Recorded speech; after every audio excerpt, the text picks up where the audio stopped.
I'm Freiburger, that's Finnegan. This is the show where we play with cars and you point and laugh. We call it Roadkill.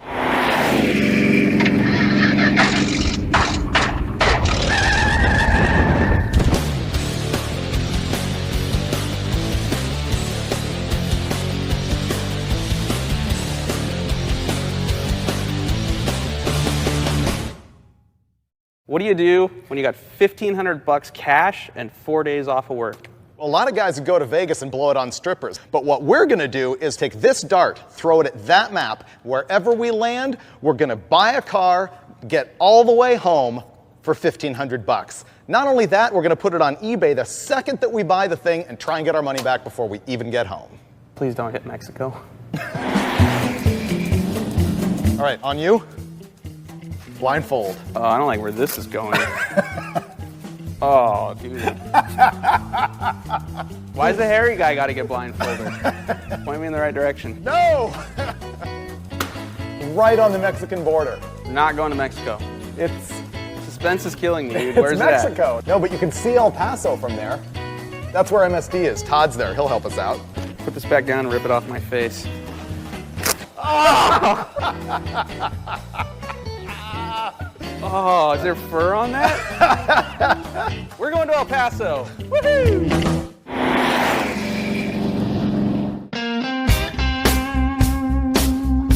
We're in El Paso, Texas, and that's Mexico over there. And this is my buddy Todd who works at MSD in town, and you're gonna show us some junk, huh? Yeah, we found some stuff. We're gonna go check it out and get you a car so you can drive home. We hope. We hope. Let's go. We'll make it. It'll be fine. I think your wagon's gonna make negotiating kind of difficult. We should leave it around the corner. Yeah.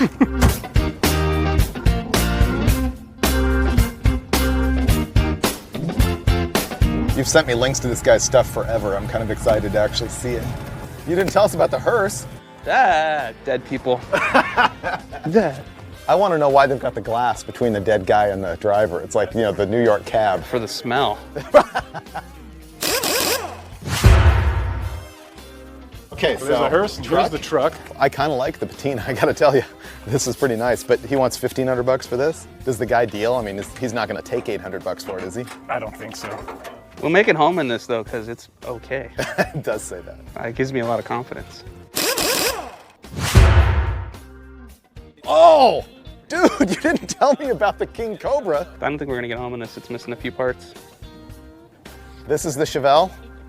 I think we're striking out. Do you know that this one runs and drives? They said they got this one started, but that's about it. I don't know about driving it too much.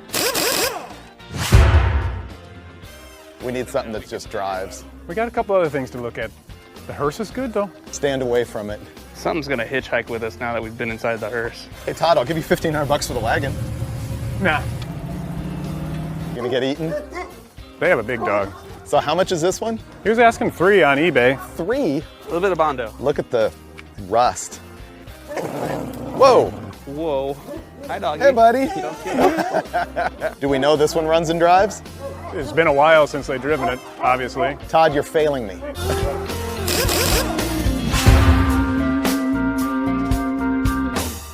We're not finding any cars where we can get our money back. I'm kind of looking at it though, like, we could have either gone to Vegas and thrown it down on black and lost our asses, or we go throw it down on a car and lose our asses. It's the same thing, as long as we have fun. But see, I agree with you. It's all about the adventure, but I only want to do that if the car is cheap enough that we don't really care about getting our money back. What do you think of that Pontiac for $850? It's a 72 Catalina.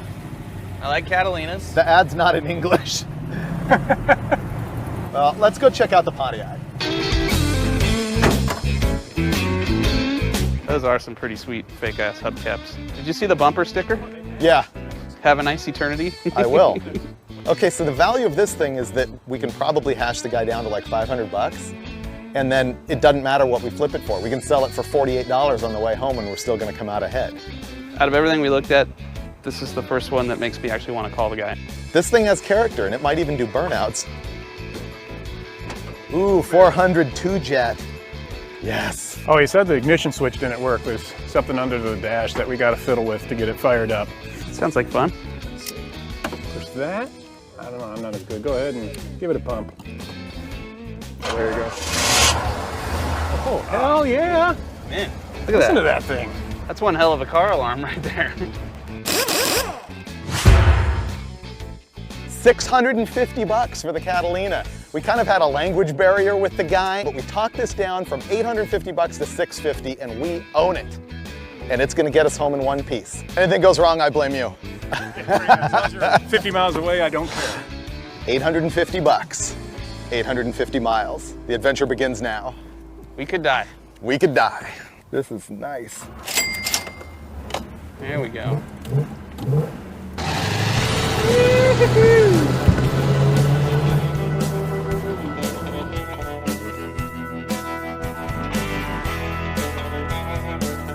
Candy, because I'm starving.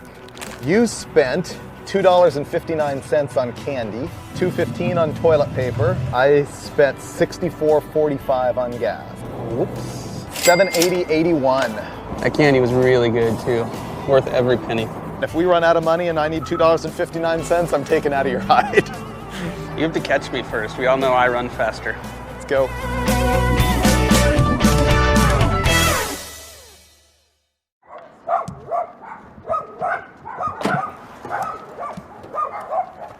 It just died and won't fire back up. I think it's the sock on the pickup tube inside the gas tank. I hope we don't have to take the tank out now that we just put 20 gallons in it. Me too. Ooh, can you get the back wheel up on the curb so it's up off the ground? Yeah. You might want to get in and stop it though. Get in, dude, get in. Get in the car.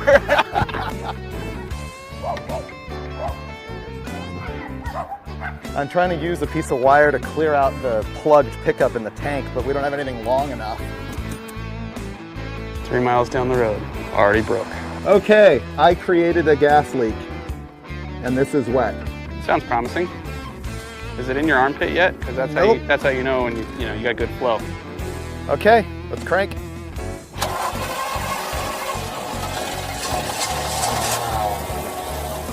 Oh, beautiful.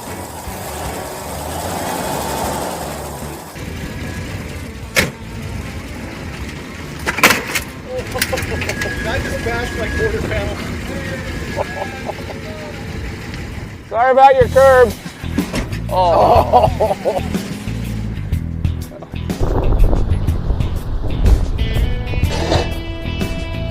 Okay, we stopped to get some junk so we can fix the car again if we have that fuel system problem, and we're probably gonna get a fan belt too. $25.96 down the toilet. Dude, all right, receipt, give me the cash. Don't short me. 3 pennies, 4 pennies. Let's ride.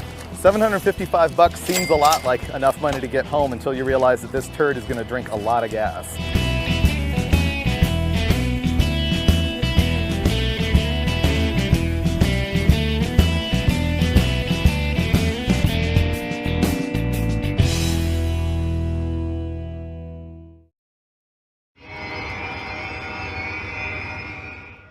Bean burrito, $2.50. I'm all over it. I could get the Pancho Villa, which is a steak for $12, but I want a slice of pie. So I'm gonna get a hamburger instead for $5.95, saving $6. I'm gonna splurge on you tonight, son. Yeah.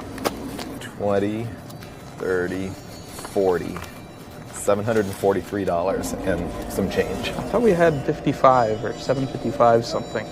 You've been holding out on me. What did you buy? I don't know. You've been eating? You son of a bitch. $10 vanished.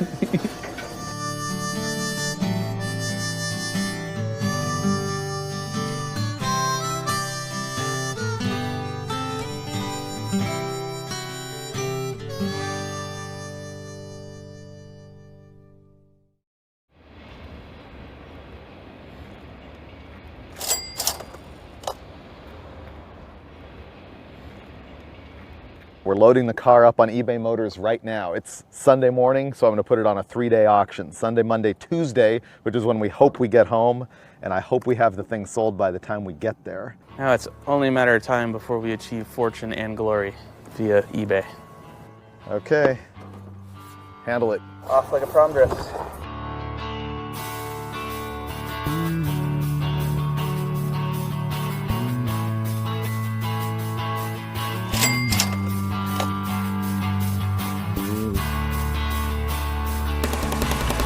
Ooh. Ooh, dirt road. Let's break in the suspension. This is the part where the muffler gets dragged off. Yeah.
We're out in the middle of nowhere, sort of stuck, sort of judging by the map in the iPhone. We know where we are, but every time we go up a hill, the carburetor floods, which is why I have this implement of bashing, because every time it floods, the needle and seat sticks.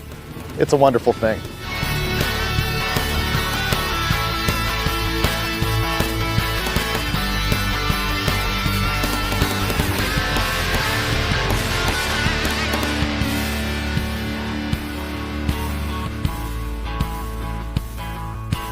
I got this.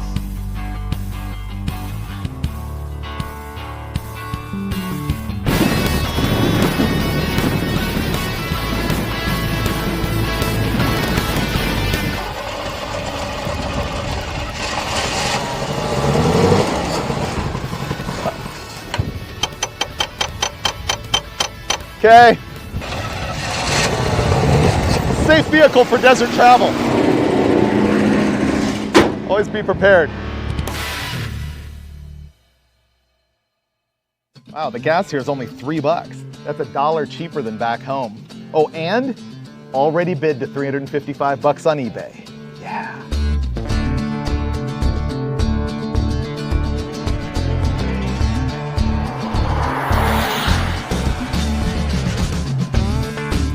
We stopped at the old mining town of Bisbee, Arizona, which is right down at the Mexican border, and it's a very historic place, but this street is like stopped in time. And we met some of the guys that have these buildings, and they're packed with cool old cars and bikes. Studebaker, Hudson parked next to each other on the same street. I've never seen two of these parked next to each other. It's amazing, this place that we're at.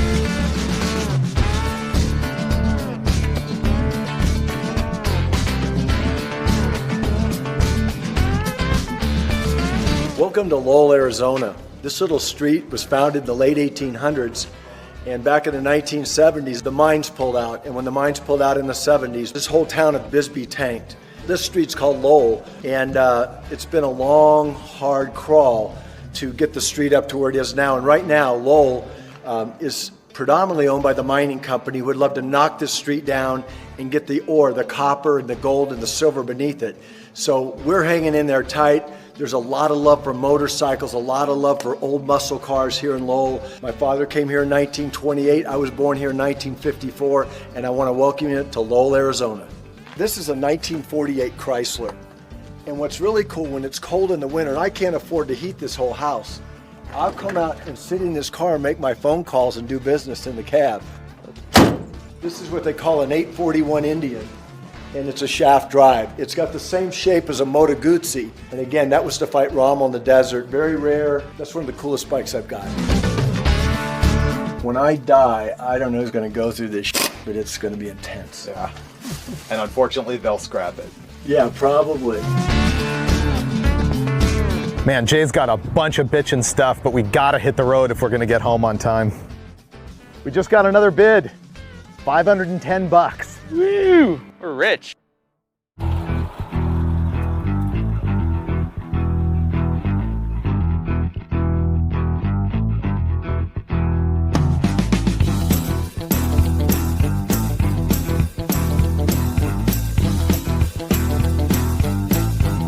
Finnegan way overspent on dinner. Doesn't matter, this is still breakfast for tomorrow.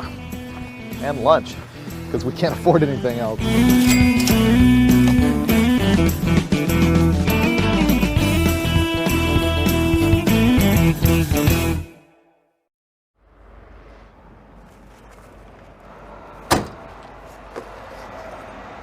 Ooh, yeah! Wow. That right there is breakfast, lunch, and dinner for 2 days. That keeps really good. Apparently Pontiac trunk is not the best refrigerator. Okay, last night we stayed in a hotel that I swear looked like they had spray painted over a triple homicide. It was so bad. That wasn't a hotel, dude. It wasn't. That was a hostel. And we paid $40 and, oh no, we paid $45 for the privilege of staying there. I dropped 6 cents, and as I've noted here, dropped on hotel floor, refused to pick it up. So we lost 6 cents as well. It stuck to the floor. It was that dirty. It was gross. Here, let's put this back in here. Put that in the fridge. Back in the refrigerator.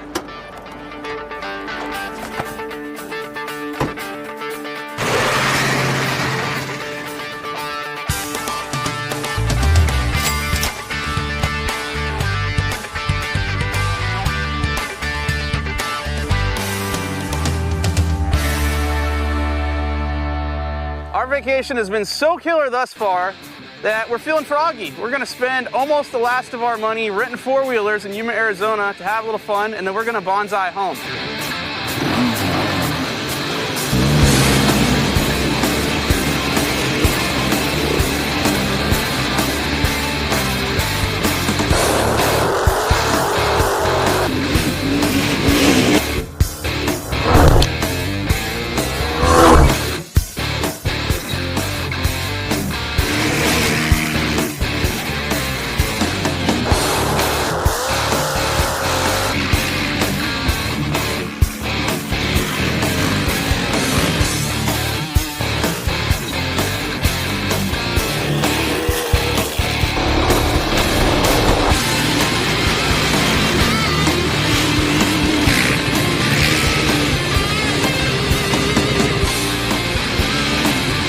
Watch me go reach my boss.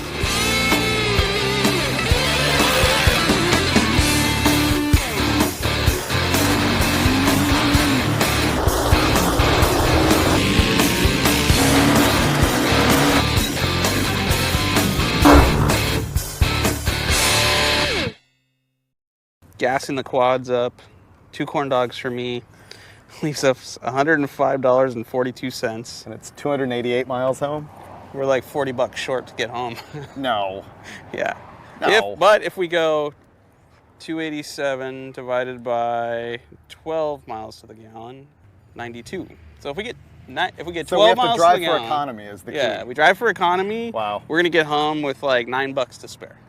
So we're gonna have to eat the pizza for dinner. Let's eat the pizza for dinner.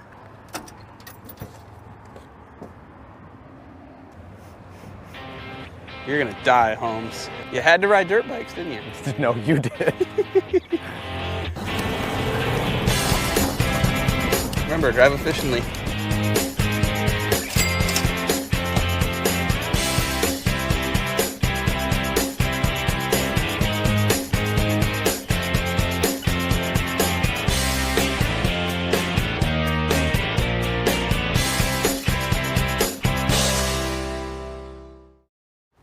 We just rolled from Yuma, Arizona to San Diego on Highway 8. We have almost no money left. I don't know if we're gonna make it on gas, and I'm way too competitive to lose this deal. So we're gonna find some parts that we got at the parts store, and we're gonna return them so we can get a couple bucks back.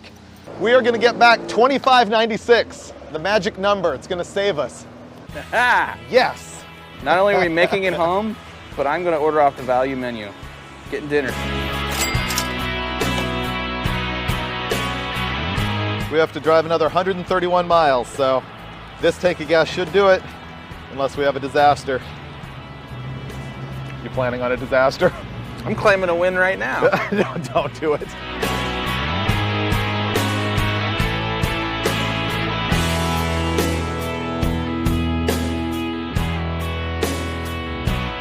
We did it! We ended up only on the road 3 days because we blew a bunch of money riding ATVs, but we bought a junk car and hobbled it home, off-road, rode ATVs. I sold the car on eBay for $520. You take out the eBay fees and stuff, basically, that adventure cost us about $1,050. Which means we've got $300, $400-ish to go somewhere else now. What's your plan? I like Alaska. That's perfectly reasonable. Let's go. All right.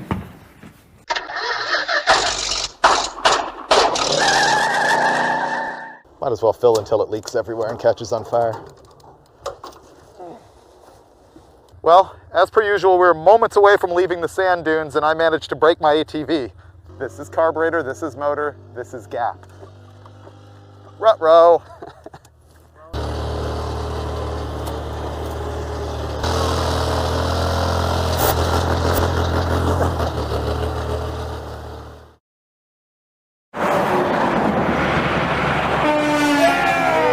Finally, get some love.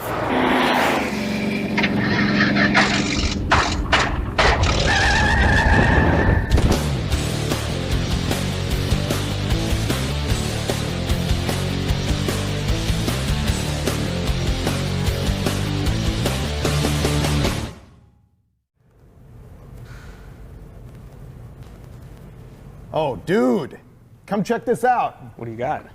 You wanted to go to Alaska, right? Yeah? I've got it. Is that snow? Ice racing. Ooh. And it's oval track, wheel to wheel, bashing. This is in Big Lake, which is like just the other side of Anchorage. So we can drive all the way there on the Alcan Highway. Where's the Alcan Highway? Oh, it's this historic legendary road that they built. It was an oil road in World War II. So you're saying drive from here to Alaska and go racing? Does it sound like a problem? No, I'm totally in.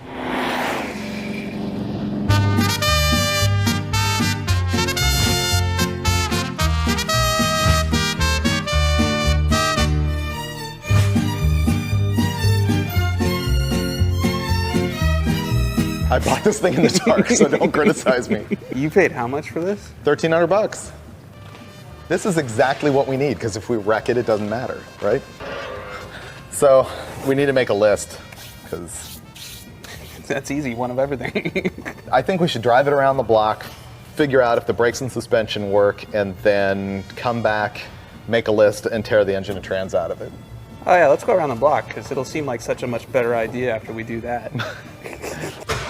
And it still runs. Just test the brakes. This was a good time for this job. All right, perfect. We discovered the custom quick release dashboard. That's for racing. Let's tear it apart. All right. Cool.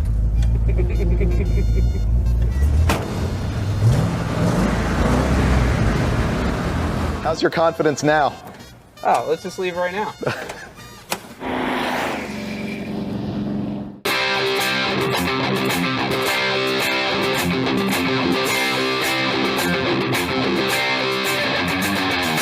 I use this as an excuse to build a car I'd always wanted, a clone of the Ranchero that Hot Rod raced and won their class with in the very first Baja 1000 with Ack Miller and Ray Brock.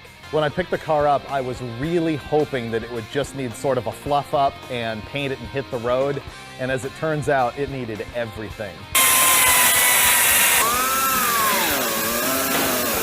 This is the biggest order I've ever placed at Summit Racing, $3,400 worth of stuff from Summit all at once. That's what happens when you're on a short schedule.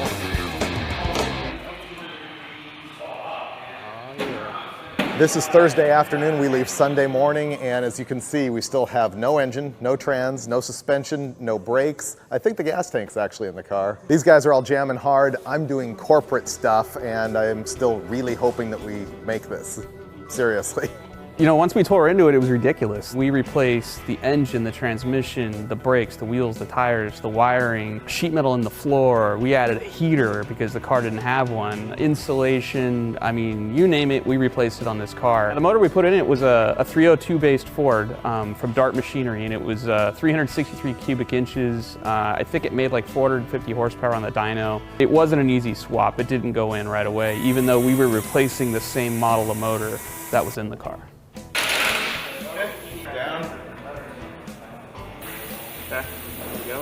This is what I look like when I'm watching Grant work.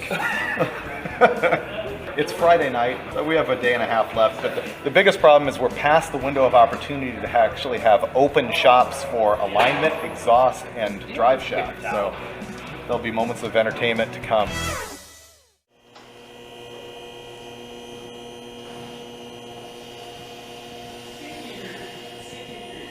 Status report. It's not quite as cold as Alaska in here, but damn close.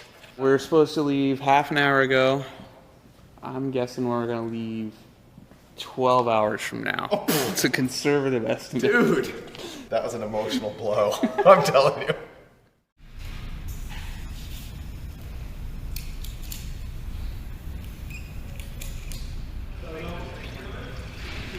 So tired.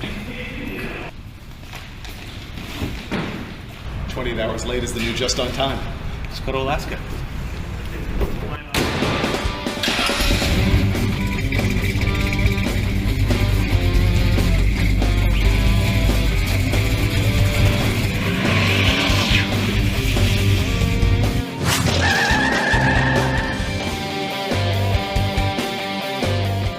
We hit the road finally, and it was smooth sailing all the way up into Utah, but then we got slowed down again when we hit a big snowstorm. We're in Salt Lake City. We left at 11 a.m. this morning. It's 4 a.m. right now. We're doing good. I'm gonna go hose myself off, and then we're gonna drive to Canada. I think I'm dying. Slowly but surely. I need a burger and a bed and a beer. Not necessarily in that order. I'll take whatever.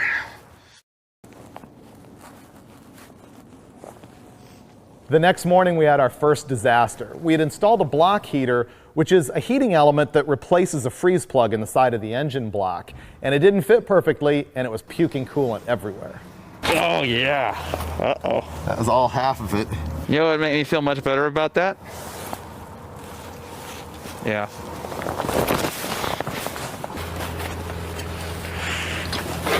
All right, that's it.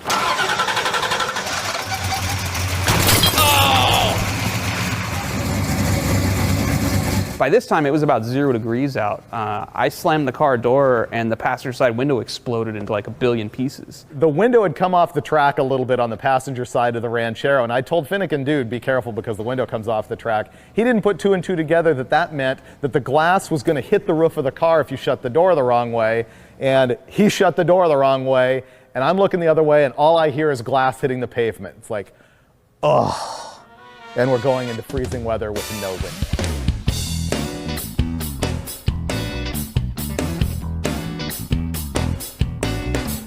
Can you adjust the mirror over there on the right? I can't reach it.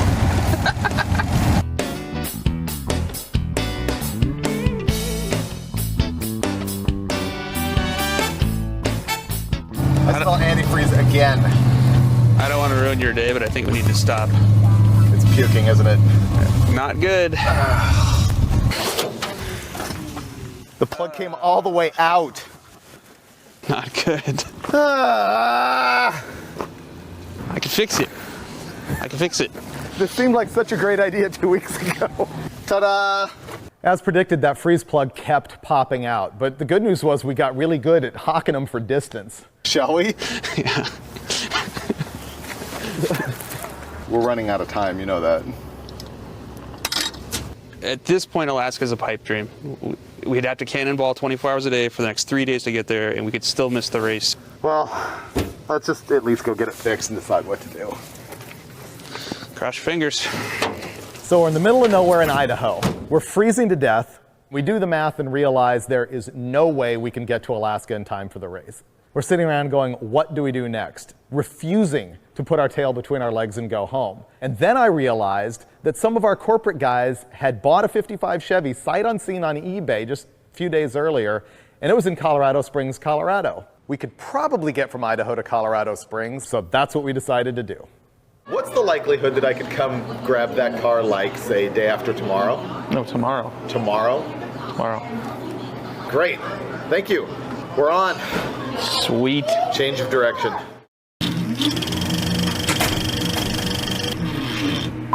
Hey, I'm Finnegan. This is Freiburger. We're in Idaho. We're not staying here. We bought a 55 Chevy in Colorado Springs because why wouldn't you? So we're going to Colorado. From Idaho. Now. Instead of Alaska.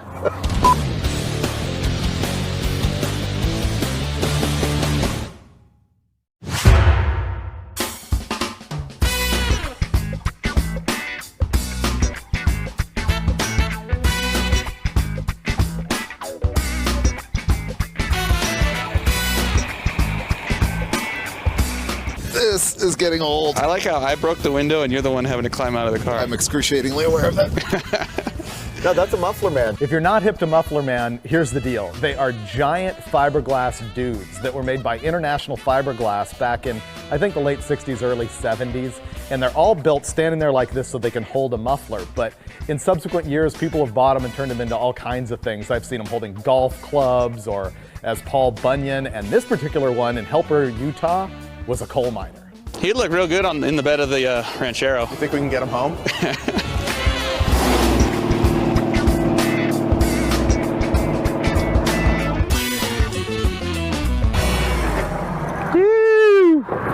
I lost the freeze plug again. That's 3 times.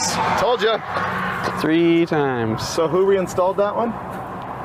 Some dude. I don't know. No, he's not here right now. What a mess. Swear to God, it was tight. You gonna go find it? We have more. 2 more. Because that just happens. It's in here somewhere, I swear. The snowboard came in handy on this trip. Air cleaner, no. All right, we might be hosed. Because I can't find them now. Are you serious? Yeah. Aha! Yeah. We faked that for the drama. We knew it was there the whole time. These are made in India. These aren't even in China or Mexico. That's a step up. At least it's easy to get to. It could be much worse. This could be the freeze plug that's located behind the motor mount. Don't talk about that. That's what's going to happen next. Don't talk about it. If we just face it head forward. Don't talk about it. This stuff is awesome. It dries in 1 minute flat. Now that ought to stay in there. I hope. This is the view. This car says, I'm gonna run you over. If only I could run more than a few miles at a time. Let's do it.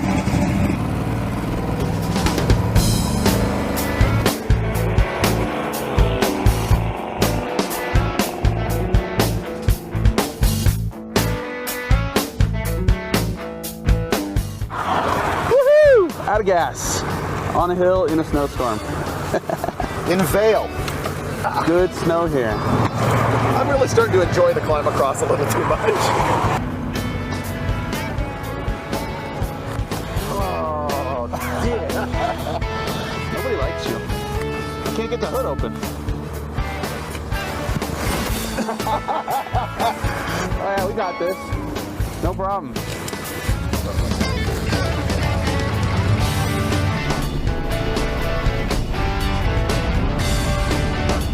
We just climbed Vail Summit, over 12,000 feet of elevation in a snowstorm in the 40-year-old Ranchero with a carburetor, and we're actually patting ourselves on the back because we were able to get up the hill without change, which was cool.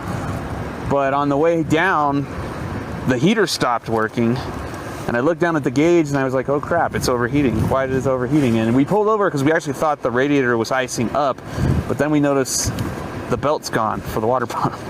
And we don't have a spare, and it's, what, like 10 o'clock at night, so there's no auto parts open. And it's 10 degrees. There's certain irony in overheating in 10-degree weather, isn't there?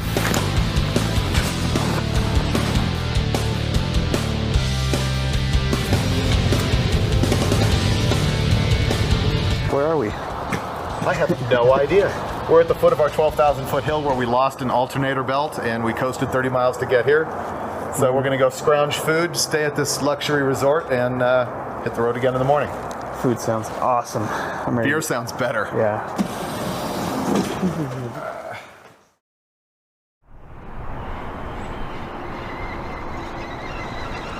And then there was the 55 Chevy. I gotta say it looked good from a distance, but ooh, good looking from afar, but far from good looking. When I initially saw the 55, I was fired up about it. You know, from 50 feet, it was sexy. You know, it reminded me of the 2-lane blacktop movie car. And it was primered, had radius cut rear wheel wells, tunnel ram motor sticking out of the hood, and I thought, oh, this thing's gonna be so much fun. But by the time I walked up on the car, my heart was sinking, because as I got closer, I realized this thing is a piece of shit. This thing was clapped, man, but the company had bought it, and so we decided to hook it up and drag it home anyway. If you thought this was bad up to this point, it's about to get worse. We're now less than a block away at Colorado Speed Company. These guys are kind enough to let us use their shop and to help us prep this thing to be towed behind the Ranchero. It came with a tow bar, but it's pretty much junk. So we're gonna go find a new one, probably from U-Haul. We're gonna find the right lug nuts for this so the wheels don't fall off of it, wire up some lights and head home. So wish us luck.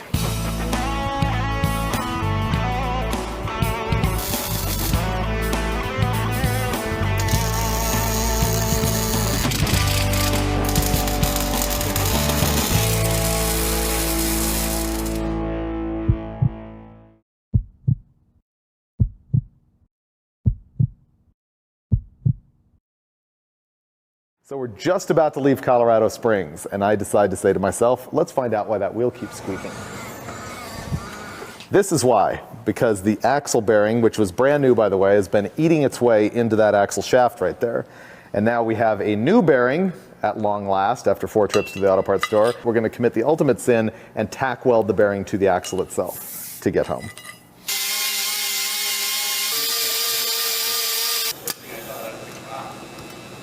Uh-oh. You didn't slip the retainer on first. In our sleep-deprived stupor, we had the bearing all nice and TIG weld onto the axle. We're thinking, oh yeah, that's going to work. Until we realized we forgot to put the retainer plate on it that holds the axle into the housing. Yeah. It goes behind the bearing. Yeah, it goes right here. We took the retainer plate and cut a slot in it and slid it behind the bearing. Ingenuity. Appreciate it.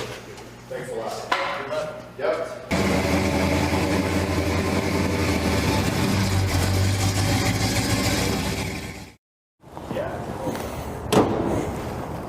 Nobody flat tows hardly anything anymore other than really small things like Jeeps or, you know, small cars you see behind motorhomes. Flat towing a 55 Chevy behind a Ford Ranchero is not the smartest thing you could do. But we did it. You know, we thought, no problem. We're badasses. We'll get this thing home. And as soon as we hit the highway, all hell broke loose. The thing was swerving left and right.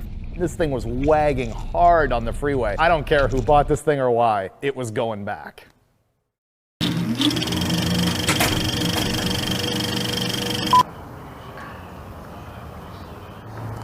Hey, I'm Finnegan, this is Freiburger, and today we're in Colorado Springs, Colorado. The wheels have officially fallen off this bitch. We're going to a happy place. We're gonna go look at a big ass hole in the ground. We're going to the Grand Canyon. We're going Thelma and Louise right now. Right now.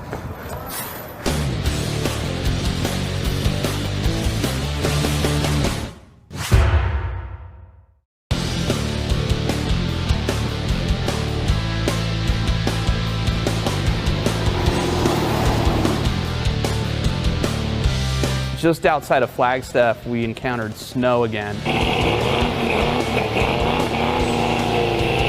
At this point, you might think that things aren't really going that well, but you know what? We refuse to be depressed on a road trip, and what cheers us up every time is donuts in the snow.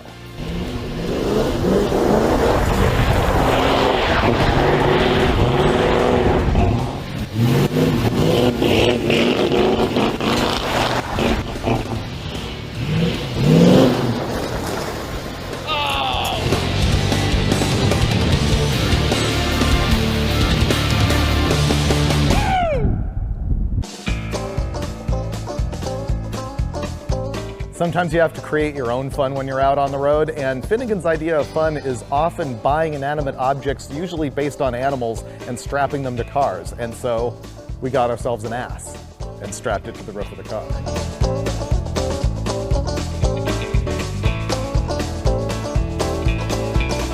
Good day.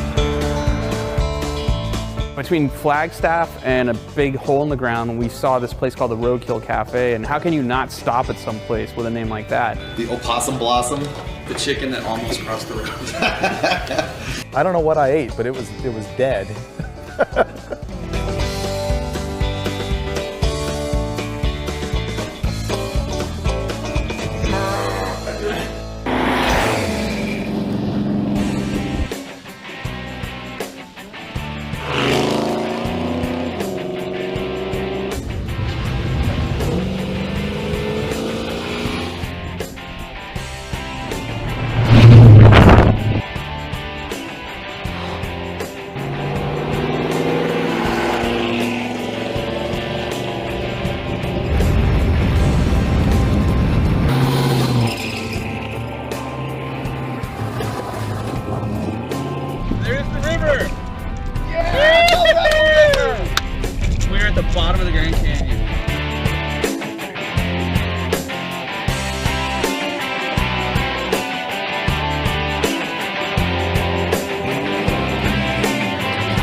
You know, sometimes when you hit the road hits back. But we refuse to lose and always have fun on Roadkill. Oh, dick. By the way, that was the snow I peed on. Dick.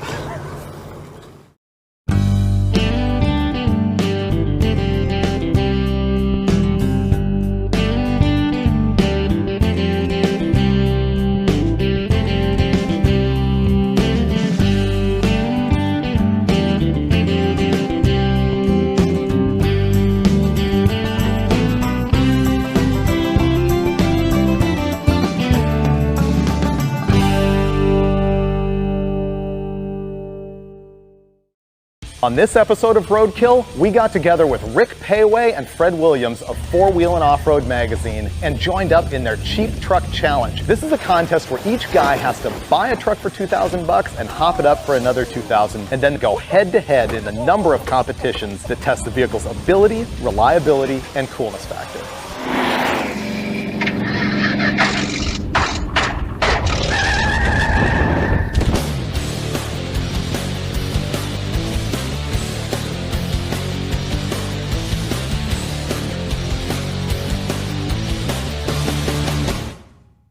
Our truck is a '79 Ford Bronco. We overspent on it at $2,500, but our argument was it was ready to go as is. It even already had a 6-inch lift and some 33-inch mud terrain tires. It's got a 351 V8, beefy C6 trans, the best 205 gear-driven transfer case, a Ford 9-inch in the back, and a Dana 44 in the front.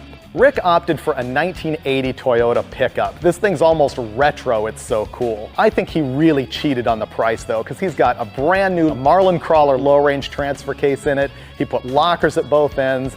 He's got a lift kit on it. Brand new Mickey Thompson 33-inch tires, so it's gonna perform really well, even though it's bogus. Fred's truck is cool. It's an '87 Suburban, and I really dig it because it's a stripper model with no air conditioning. It also has a 4-speed, which is going to help a lot. He threw an off-road design lift kit on it and some cool super swampers. In the end, we all spent about the same on our trucks, right at $3,500 each. We'll find out how they stack up in the competition.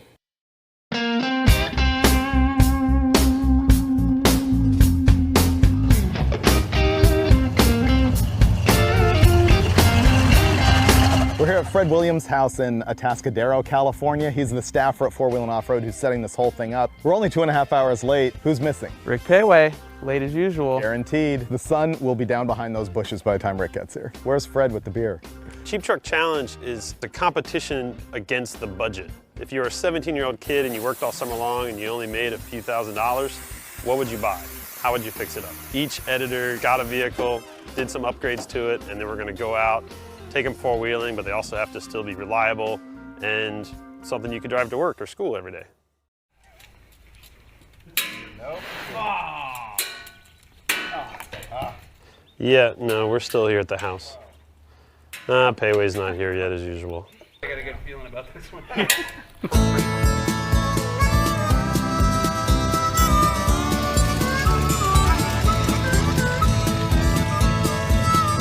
This is total flashback. It's like everyone I knew in the 80s had one of these.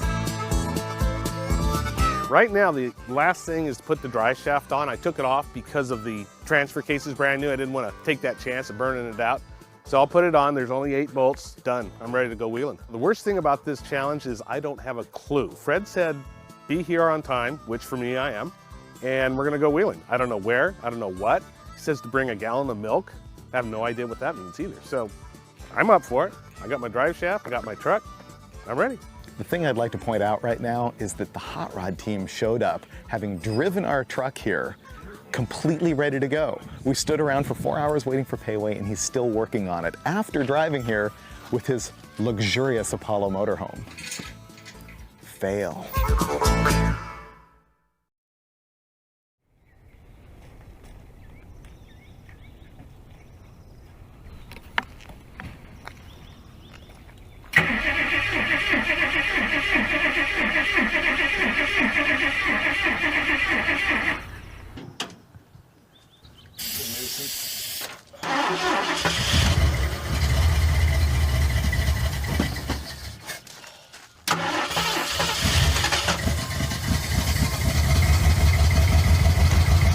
first thing we're going to do is a ride and drive. Everybody gets to drive each other's vehicles. We'll check fuel economy. It's all kind of an on-road test. Works fine. Oh, Toyota. Where's the seatbelt in this piece of shit?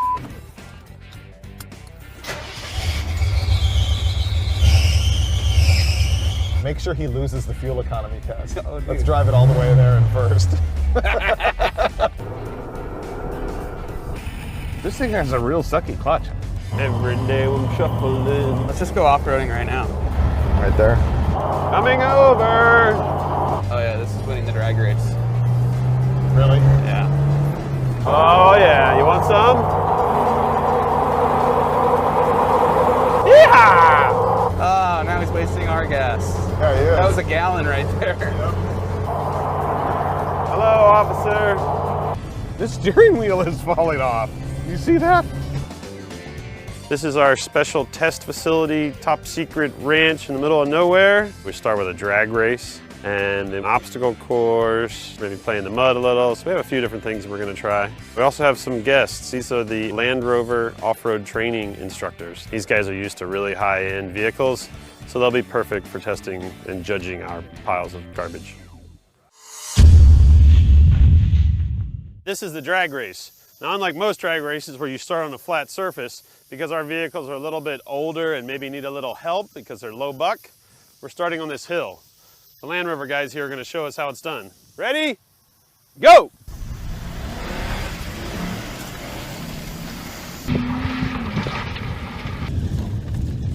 I was a little worried about the brakes on these vehicles once I saw the finish line and the distance to the ditch, but really, that's not much of a ditch. Bob Hope could clear that in a jump cart.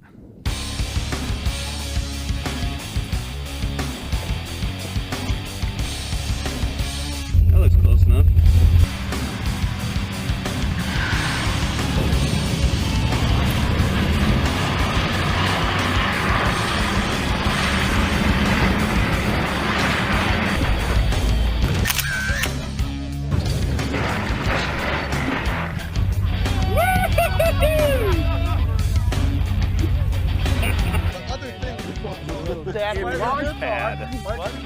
I'm happy. Nope. Best 2 out of 3. Completely bogus.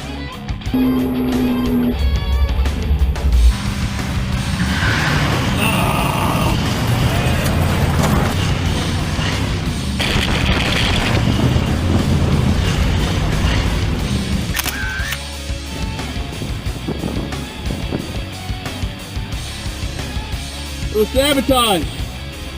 Point system for first, second, and third. The DNFs get 0. With the DNF getting 0.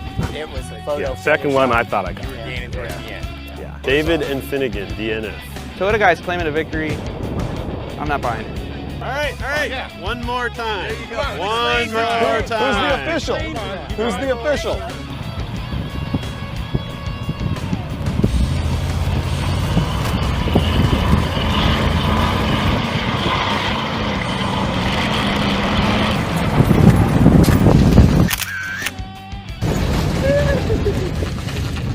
Suck it! So you're not fired, what happened? The key to the Ronco winning, neutral drops. Oh, no way. That's not a long-term solution. I hate to break it. No, but it won the race. Just, Yeah. Our competitiveness is not going to pay off at this point, I can tell. as long as I win one event, that's all I care about. The winner of the drag race by a mile was the Bronco. What is the deal? So Ronco, she's a little tired after drag racing, and she really doesn't want to run right now. Craig?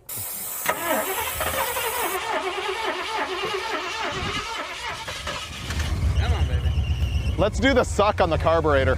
You rev up the engine, hold a rag over the intake, and what it does is it stops the airflow, and the engine vacuum sucks all the dirt and fuel through all the little venturis and everything else and clears it out. Makes it work. Now it's ready to go. It's mint. Much better. Yeah. That's what happens when you fail to pop the hood open on a newly purchased automobile before you try to go enter a cheap truck challenge.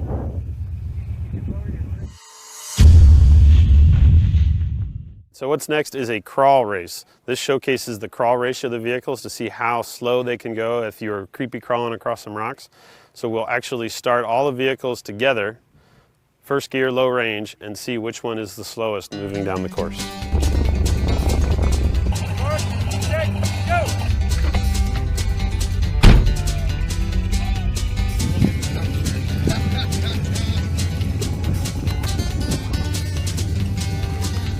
Yeah.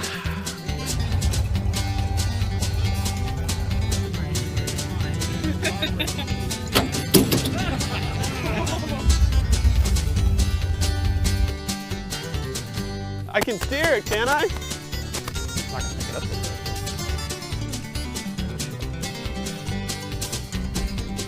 Hey, you got help? No, nobody's driving it. You have to go in between the orange flags. What?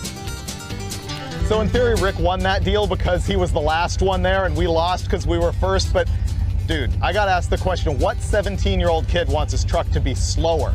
So by the apparent inverted judging standards, I'm calling that a win.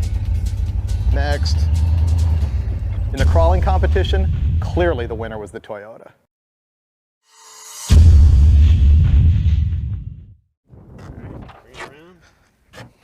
This is the milk truck challenge, where we have a milk jug taped to the hood of the vehicle. And as you go along, it starts squirting out, and that shows you how well your suspension is working. This is as if you were a kid hanging out in the woods with your buddies, and all of a sudden you had to get in your vehicle really quick and race out of there. So this will be a timed event to see who can get to the end of the course the fastest. The guy with the most milk in the jug at the end of the race gets extra points. Stand by. Go.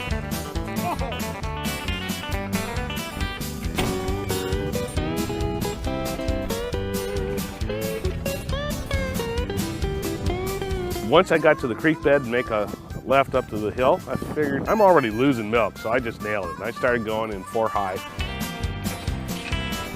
Then I really wanted to launch it over this hill, but with my Toyota, I couldn't do it. So kept it in 4 low, second gear, and just went the rest of the course, sliding, and spurting. It was like a volcano coming out both ends. I get down to the bottom and I wanted to do a real tight 360. So I took it out of 4-wheel drive, but it didn't come out of 4-wheel drive, so I had this super long curve. That cost me a little bit of time. Time wasn't bad, but I lost a lot of milk.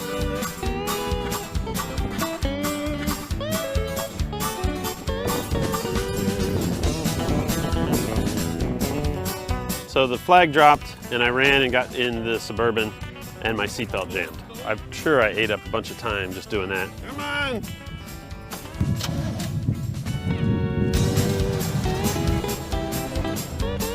The Suburban just soaked up the bumps down through the riverbed. I really wasn't too worried about the milk situation because there's tons of milk out there. You can always buy more milk. I knew I had wheelbase and power, so I figured I'd just throttle it down and see what happens.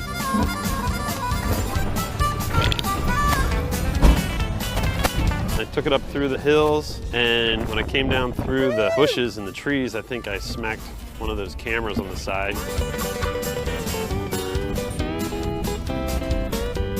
Luckily, I was able to throttle it through the big donut at the end and come in strong. I don't know how I did on time, but I think I did pretty good on not losing too much milk out of the whole jug, so I'm pretty sure I'm gonna win it. I had this idea that I could go through my passenger door since I don't have a door, which was gonna save me time versus the other guys having to run around, and I think that really worked. Didn't really get any air. I was trying to modulate the throttle to keep the thing down, soak up the bumps, and stay on the terrain and go fast. I went all the way down the riverbed in 2-wheel drive and jumped up out of the bed in 2-wheel drive, and when I had to go through that little nacho, I went to 4 high. There was the point where you had to make the donut around the 3 flags, and I had kicked it into 2-wheel drive, and I thought I was just gonna whip it around, but I think that the transfer case stayed in 4 because it just pushed the front end really bad. When that happened, I killed it. I thought, oh, I'm completely done now. Oh! I got it fired back up and still made it through the gates way faster than those other guys. I'm just gonna win this thing on time because who cares if you spill milk? I really don't think I won, but I think I did better than the Bronco. I can't wait to find out. Freiburger did pretty good in the Bronco, but I really expected it to come off the ground a lot more than he had it. I'm pretty sure I'm gonna win it. Oh, I totally owned those guys that time. That was a big victory.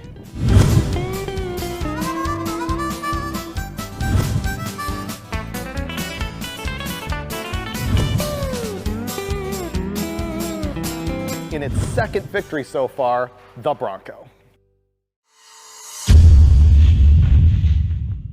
So this next one is a V-notch and a hill climb all in the same thing. You're gonna climb up, weave back and forth, get to the top, loop it around and come back down. It's gonna be speed, but it's also gonna be gracefulness. So we'll see what we can do. Go!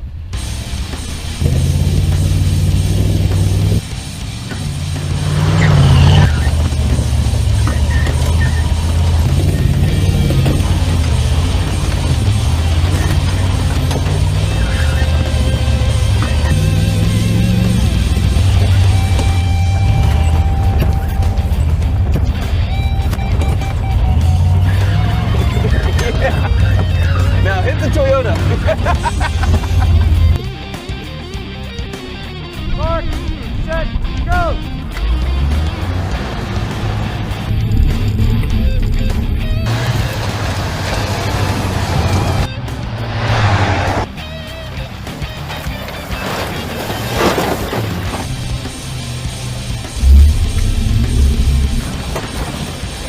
Oh.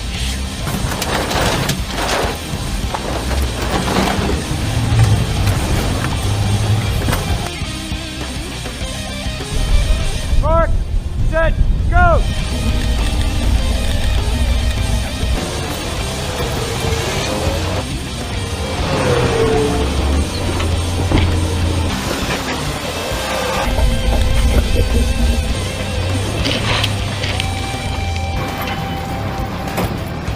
And this Suburban gets it, in case you were wondering.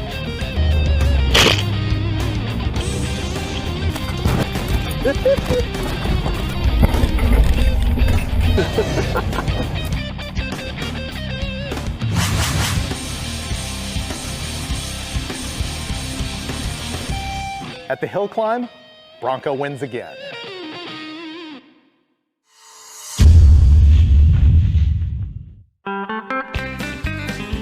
Everybody wanted to go through the mud hole and they somehow convinced me to go first. And the first time I dumped it in there, whoosh! Oh! Water all over the hood and it just kept on pulling. Came right on out. Eat it, bitches!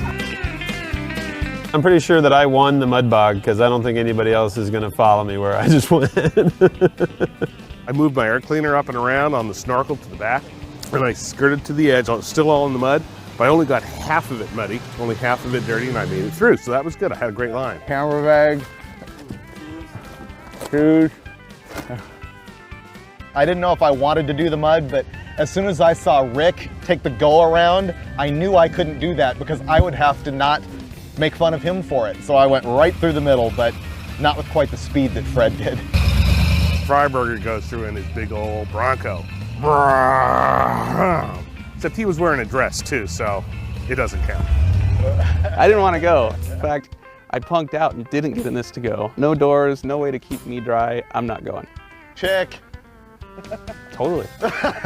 They were like, do it again, as they do. And when you get through once, you think you're unstoppable. So we went around again, skaboosh, water everywhere.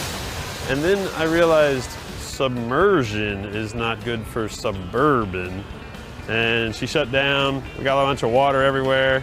So we towed her over here, pulled all the plugs, cranked her over, shot some water out of the cylinders. Luckily, she cranked back up. We're gonna put a new air cleaner in it and go home. In the mud pit, gotta go with the Suburban.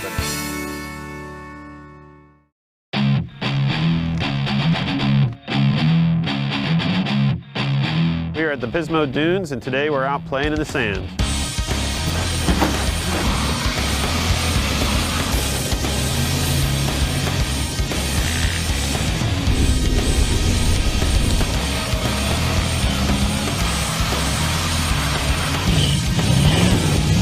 We got to play in the mud and the hills, obstacle course yesterday.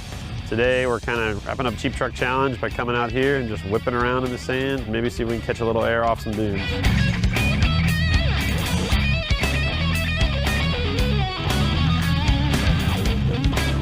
The Toyota loves the dunes. I can even do it in first gear, high range. I don't have to go in low range except some of those real tough places I need to crawl out of. But if you keep the R's up, keep the momentum going, it just floats. It goes through the bowls, can crest some of the dunes. It's really going to be fun when we finally get things jumping around here. I came out here in the Suburban and I dropped the thing to low range and I was like, this thing's just going to get stuck. But I put it in third and just got on it and the thing would just start pulling. The tires weren't digging in. I was barreling through. I took it off one of those dunes. Bam! I had this huge mess in the back. The cooler was upside down. There was drinks and water and ice all over the place. So we dug that out. I was kind of surprised how well the big truck was doing. Today the dunes are full of haters and punks that all got roosted on by the Ronco, which I'm now renaming the Master Blaster because she's that good in the dunes. We carved higher on the dune than anybody else, that nice bowl right there. It's a little gutless, but to be honest, it holds a line better than anything else out here in the dunes. You get to go first, Bronco boy. Okay, somebody say something nice to my wife and kid and dog after this.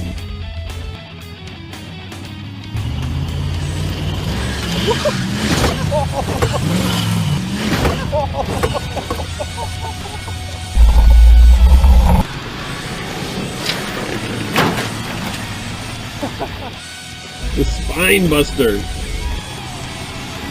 Yeah.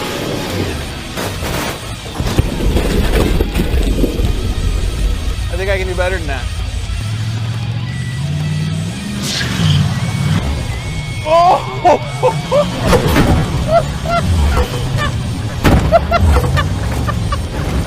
The jump was deceptive. It was more like hitting a big speed bump, going a little faster than you intended, and it just boom like that and hucked the Ronco into the air long enough that I could say oh shit to myself 3 times. I'm sore. Landing was a little stiff. I don't know, I didn't see Péwé and Williams hit it that hard, so once again, I think we should have the trophy. In the sand dunes, the Suburban was cool, but Hot Rod wins again. In the end, do the math, man. We came, we saw, we conquered. I gotta say though, if you were really gonna go rock crawling, Rick's Toyota would be the best truck. And if I had to own one to drive every single day, I'd take the Suburban. But the ultimate all-around vehicle, proven beyond a shadow of a doubt, the Hot Rod Bronco. We'll see you again on the next Roadkill, where we have outrageous fun for no apparent reason.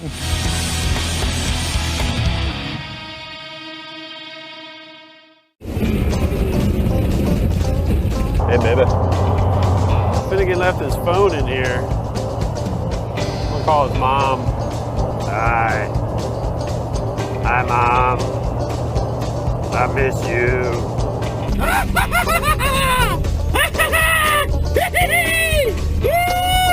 America! Is that copyrighted? Be sure and strap your stuff down when you're at the dunes. And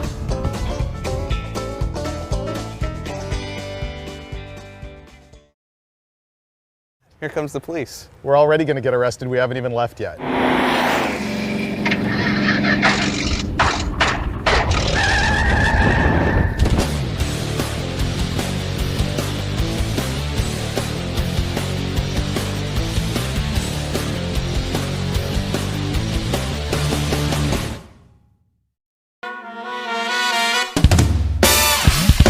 On this episode of Roadkill, we've loaded ourselves up with a 69 El Camino running on all 7 cylinders. This car smokes worse than a blue hair on a heater at the penny slots in Reno. It needs a new engine, so we're gonna go to Reno and put a new engine in it. We've got, what, 4 days before Easter? 4 days. And whenever we do an engine swap, you end up running back and forth the parts store like, 30, 40 times. So instead, we're going to the parking lot at Summit Racing where they have everything, and we're gonna change the engine right there in the lot. We're cutting out the middleman.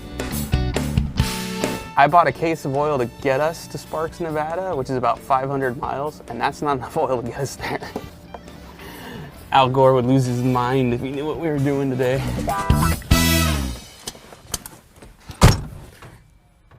That is a pit bull. Yep. What is Pitbull doing in the car? I might not have mentioned this, but I have to dog sit this weekend. I just upholstered this seat, dog. If It'll you be fine. barf, you die. My life. All right, finally. Dog, get your paw out of my ass.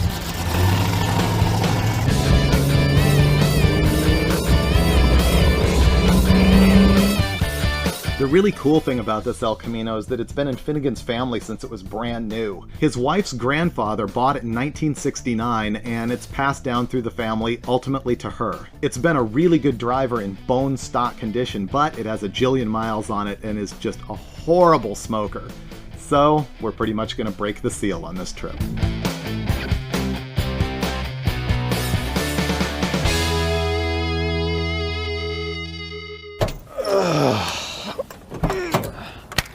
Should we just leave the dog in the car? We can sneak her through the casino, I think. She looks comfy there, though. Yeah, she's good. Okay, let's check in. Summit Racing, Sparks, Nevada. I have spent so much money that's been shipped to me from here, I don't even want to think about it. They're gonna have every single part we need. No. We're gonna make a lot of trips in and out of the showroom. No, I'm betting you there's something critical that we have to have that for some reason they're out of stock on. We'll just ignore that part. If they don't have it, we don't need it. That's right. I can roll with that. We'll go around this way. There's like a big lot. This is plenty of wide open space. No one's going to notice when we leave a 3-foot around ATF stain on the floor right here, right? I bet we can get it apart before anybody even notices. Let's go see if they got the motor. You just fart, dog? I think so. Dude, she's jogging. She is. Look at that. Picking up the pace. That's never happened before. I know it. Whoa. This is like a speed shop, but much bigger. I take it back. They're going to have everything we need. We ordered a crate motor. We're here to pick it up. And we need one of everything to put it in an El Camino in your parking lot today. We're going to see you 1,000 times today. I guarantee it. Yeah. It's a 450 horse Blueprint 383.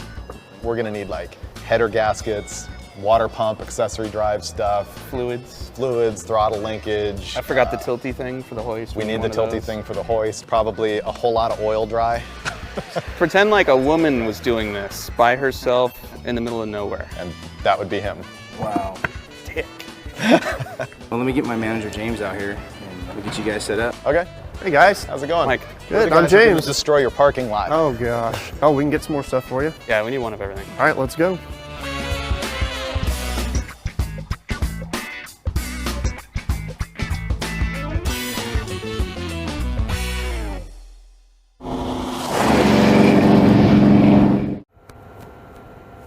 That's the sexiest crate I've ever seen. You ever seen this happen in your parking lot before? No, sir, I have not. That's good. Thanks a lot. Hey, David, where'd you pack those gloves? Gloves are in the top of my green duffel bag there. It's 10 of 2. It's snowing. It would be really nice to get this done before dark. That's not happening, but I like our chances. You don't think that's happening? No. Before dark? How long do you think it's actually going to take to do this? It's just a small block Chevy into a car that has a small block Chevy. I'm saying 5 hours tops.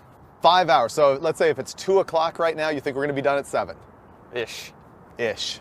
I will lay $100 that we're done at 7 if you don't sabotage us on purpose or through your own tomfoolery. Okay, I'll just go ahead and call it 8 o'clock. Then it'll be another 2 hours of messing with timing and leaks and the transmission blowing up and stuff before we actually go start drinking at the casino. Oh, you want to actually think about, doing it right. Oh God, then we're not going to be done till tomorrow. If we make a plan, you do this, so we're not just both standing around in each other's way. First thing, torque converter bolts. Second thing, exhaust off the headers. Third, headers off the motor. Then you can get to the motor mounts.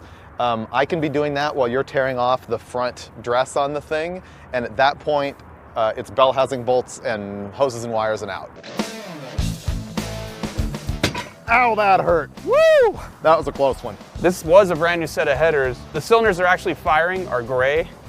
The pipe of the cylinder that's dead is black. The paint's brand new. You could grab this. It's not even hot. Got it. Oh, did we forget to disconnect like the squirter? Yeah, just pull it. The lines were dry rotted anyway. Yeah. I'm gonna go buy another jack because I'm tired of this one. It's not going great so far. The first thing is I got a blood blister on my finger from the engine hoist, and then this jack that we brought with us is complete junk. It's like folding under the weight of the car, not working the way it's supposed to. So that's already cost us about 15 minutes. In addition to swapping the engine, we're just gonna go ahead and restore the whole car while we're here. See how the back window here is really loose? We push it in and out and it rattles and annoyed us on the way up here, so the glass guy's gonna come fix that. Headers are off, converter bolts are out, wiring's undone. I'd say we're probably, I don't know, 15, 20 minutes from having the motor out. Lots of black clouds. We might get wet. Not worried about it. This was held on with all one bolt. Our last escapade with the Ranchero, at like 2 in the morning, we needed a pulley for the front of the motor, and we thought, oh, we'll rob a pulley off of this. And we got halfway through unbolting the fan and gave up or something, changed our plan and never put the bolts back in. So we just drove 500 miles with only one bolt holding the fan on the car. But the way I see it, we just proved that the other 3 were not needed. They were quitters. Yeah. This is genuine snow. Where's the dog? Right there? Hey dog, you doing good, dog? Okay.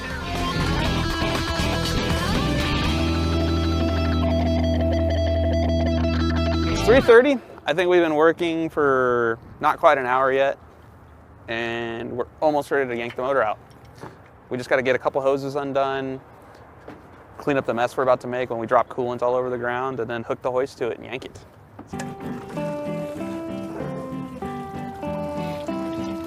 This is efficient. Yeah! Not our parking lot. Yeah, this is pretty bad. Oh, we'll clean it up flawlessly. Things are going really well, except for the bolts in the bell housing that just aren't gonna come out. We're gashing ourselves on sheet metal screws coming through the firewall. We're smashing our fingers. We're cursing, and it's slowing us down quite a bit. And I've already spent about 20 minutes doing what Finnegan's doing here. And maybe if he spends another 20 minutes on it, then we'll be able to take a break and spend another 20 or 30 minutes on it. It's now stripped. And it's now stripped. So that will turn into roughly 2.5 hours. Okay. If we could point this downwards and you could somehow leverage it while I hold it up top, we could probably get this out. I'm in a bad mood, so I'm just gonna open up this so I can at least see the new motor. That'll cheer me up a little.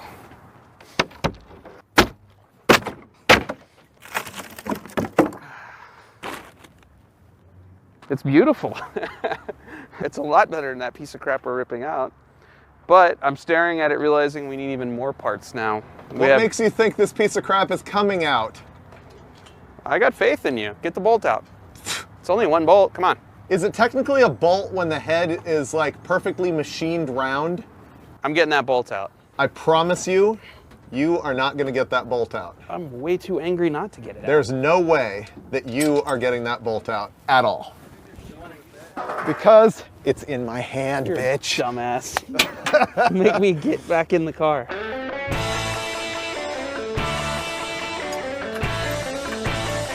Looking great. Feeling great. Oh, we don't have motor feet to put this on. We need to go back in the store. What time is it? 5 o'clock. 5? So we need to get running in 2 hours for your bet and 3 hours for mine. Or 5 hours before the store closes. This right here is what one would call the power steering low pressure return line. You didn't disconnect that? Let me check. No, I didn't.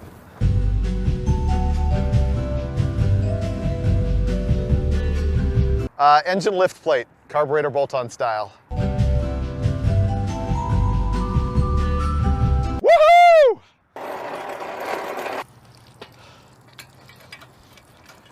I'll just take this drain pan, which has absolutely no liquid in it from the previous spill.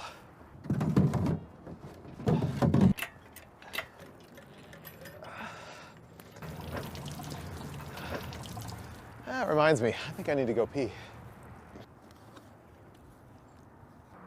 It's 5:30, which means it took us 3.5 hours to get the old engine out. The good news is that it is out. The bad news is that that was supposed to be the fast part.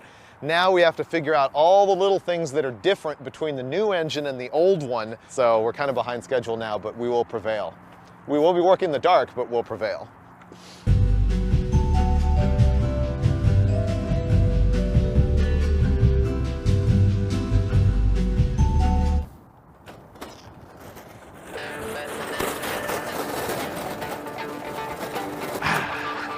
More parts. The sun came out, but it came under the clouds. It's actually colder than it has been all day today, and we got to get to work.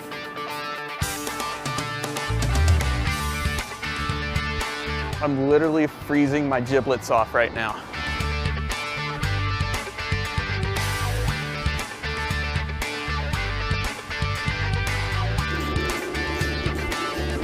A lot of people don't realize that you can adjust your starter clearance to your flywheel with the engine out of the car.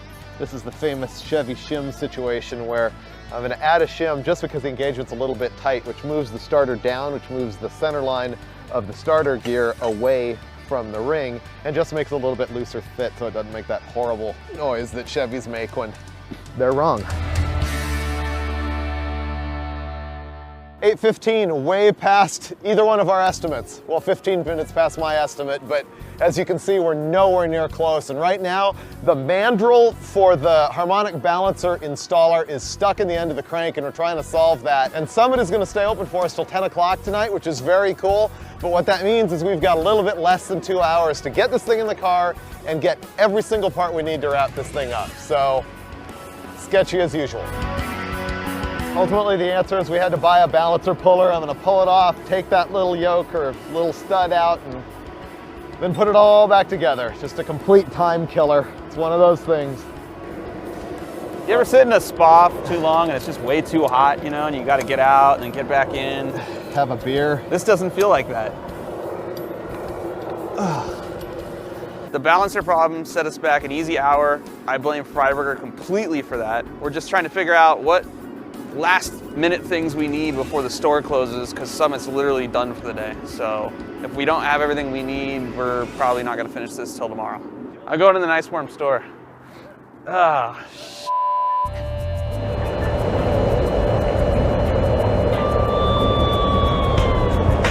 We walked into Summit, ordered the last few parts, our final fling for an order, and it poured snow apparently when we were gone, because check it out, the windshield is like covered. All our stuff, tools, everything covered in snow when we came out, which I take as the perfect timing to have been inside, right?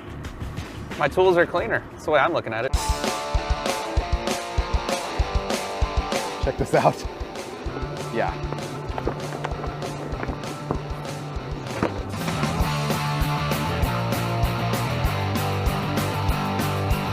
How's the dowel alignment on your side over there? The motor's rocked up, so it's not even close.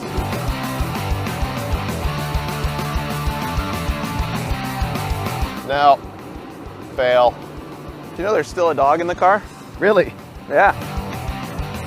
Well, we spent like 2 hours with Finnegan directing, trying to get this together, and when that failed, I just pretty much slipped it together and we're about ready to go home.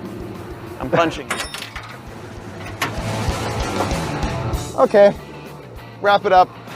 Engine, transmission, bolted together, bolted in the car. Thing of beauty. Now it'll just take us about 15-20 minutes to bolt in everything else and we should be down the road. So yeah, it's 1 o'clock in the morning and we're kind of defeated. Our choices are work all night long and then sleep all day tomorrow and ruin the day, or go back to the hotel, have a beer, go to sleep and wake up fresh in the morning. That's what we're gonna do. Now it's Friday, and after a little bit of sleep, we were refreshed, and a bunch of things that seemed impossible last night fell right together today. So we're looking good, and I think we might be out of here in a couple hours.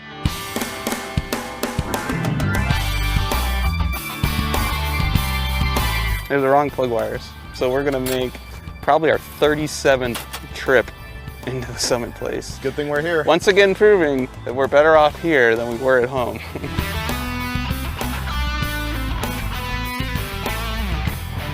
We've been talking about how the car's been running on 7 cylinders, and this is the reason why. That is a broken rocker stud. That literally broke the day before we were leaving, and we thought, if we're replacing the motor anyway, we'll just drive on it. It didn't hurt itself, it just smoked a lot. So close and yet so far. Do it! Runs good!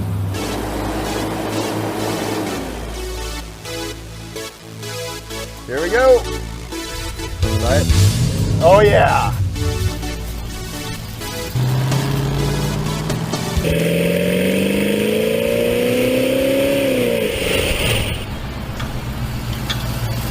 No issues, not overheating or anything, so stoked. Snowstorm parking lot engine swap, done. Cross that off the bucket list.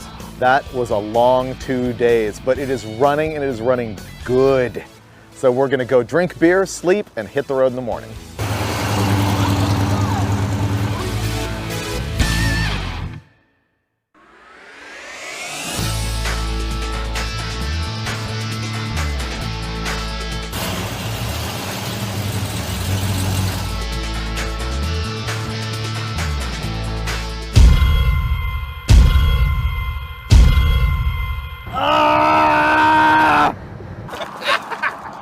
Dog barf.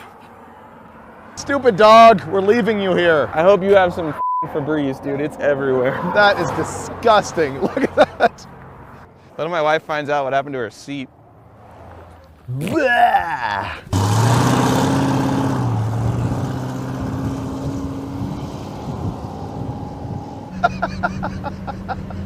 Just kidding.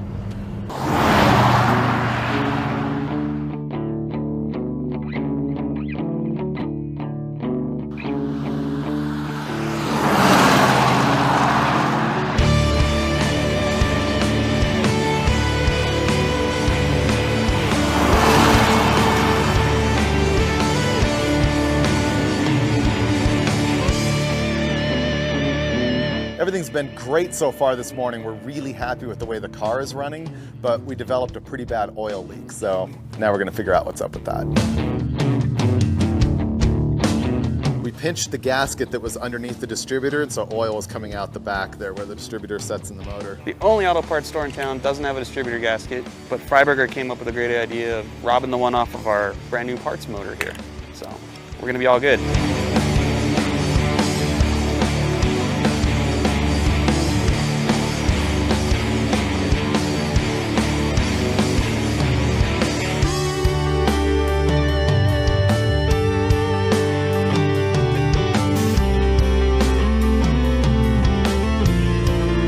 Taking Highway 395 home to LA, and it's just an awesome drive. There's just so much to see, all kinds of cool nature and little towns all along the way. I usually take a full day to see the sights, but this time, unfortunately, we have to get home for Easter. But that wasn't going to stop us from checking out this massive wrecking yard in Petersonville. 57 Ford, 56 Chevy. Can we just move in here?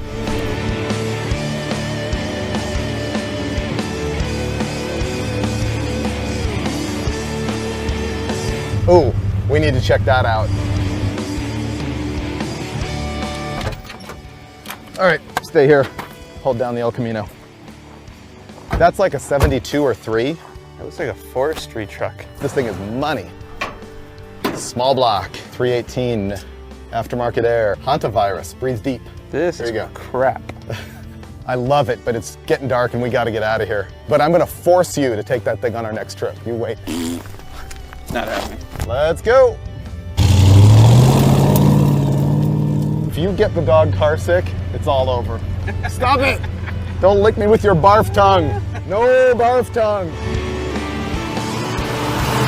All in all, I'd say that the trip went exactly as planned, which means bad. I mean, after all, what were we thinking? Snowstorm, parts missing, stripped bolts. We should have known this was gonna take forever. But you know what? That's the fun we have on Roadkill. We already know the El Camino runs really strong and cruises on the highway, but we've got to do more thrashing than that. Watch for that on our show, Hot Rod Unlimited. Laziest dog ever. Dog. Don't lick my face. Don't lick my face.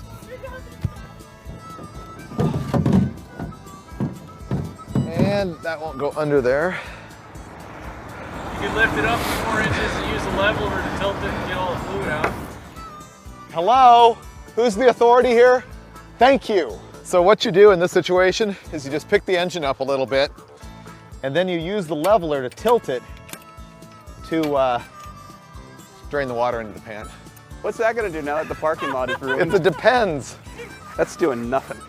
Oh no, the other side is absorbent. I think it's a bit late for that, sir. This side avoids the telltale sign on the panties. You have successfully ruined this parking lot. Call the EPA. Can we be bottom gear? I want to be low gear. Can I be low gear? Oh, my doggy. Oh, my doggy. Don't lick my face. Don't lick my face. Okay, how cute you are, how much you snort. Don't lick my face. Don't lick my face. Fired up. Hold on, we're having a moment. I don't need to watch that. Okay. Go ahead, just stand anywhere. You know, I didn't need that nut anyway. Ooh, bad dog stank.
Dreams so free, night for gaming mix, unity degree with victory claimed in this virtual world. Delight embracing the light as we make the night.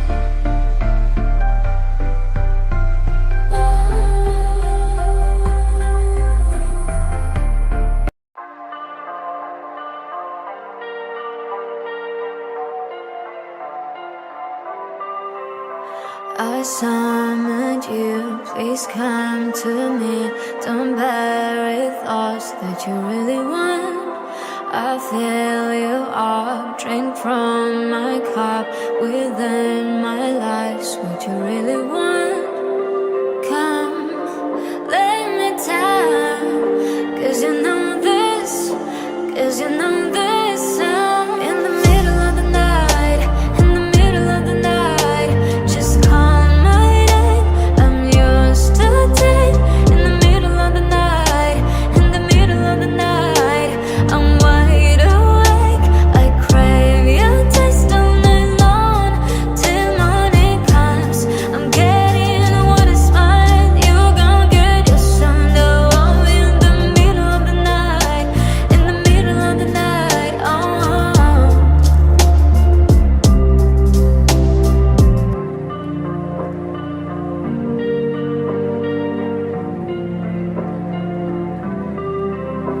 These burning flames, these crashing waves wash over me like a hurricane.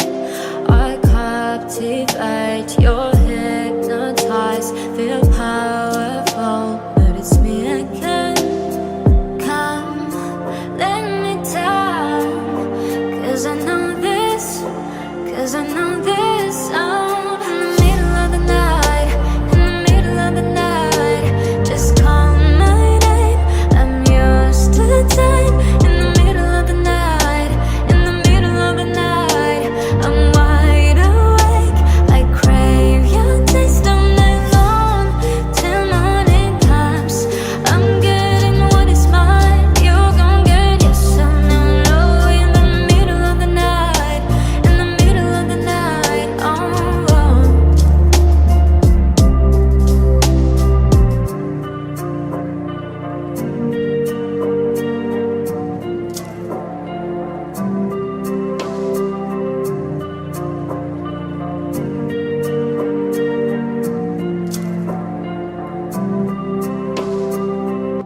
24 hours with these two cars, what would you do?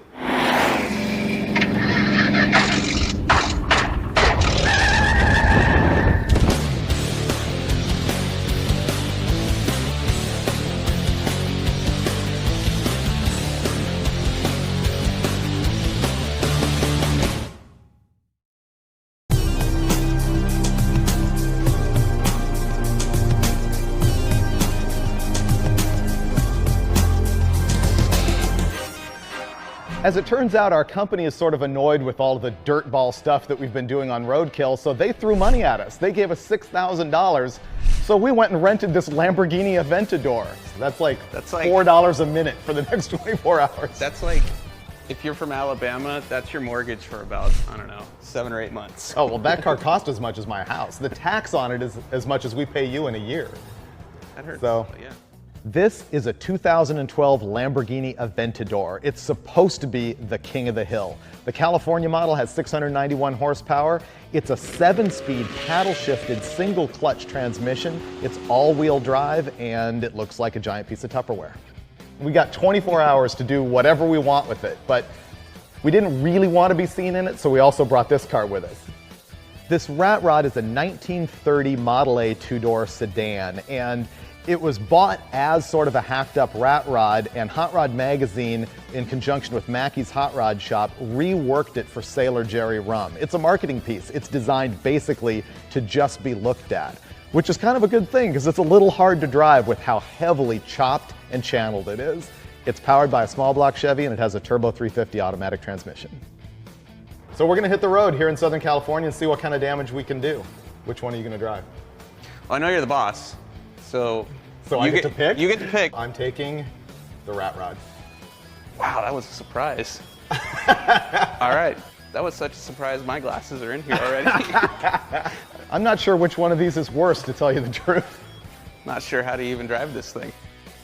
Okay.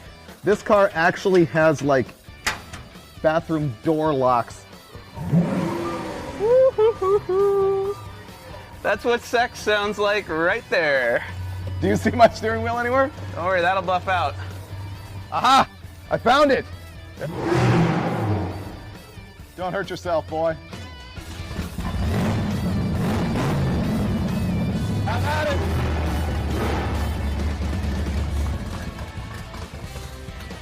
Oh!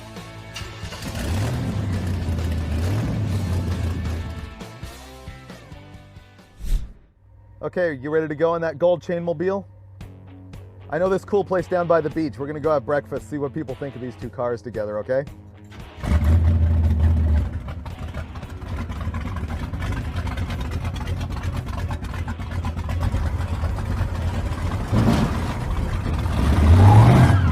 Stuck! You got stuck. It's stuck! Oh, that's awesome. That's why I chose the Lamborghini. You can't go backwards either. As big a douchebag as I feel for driving a rented Lamborghini, the fact that he's stuck in the death trap on a driveway that's too steep, that's somehow worse to me. Man, it's hard to get out of this thing. It's gonna be a long day for him. Hey, Finnegan?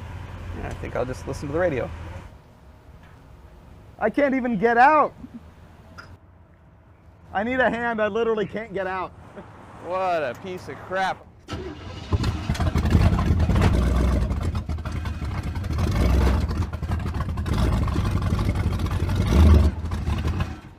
Not happening. I think rocking it was helping. Yeah. Ready?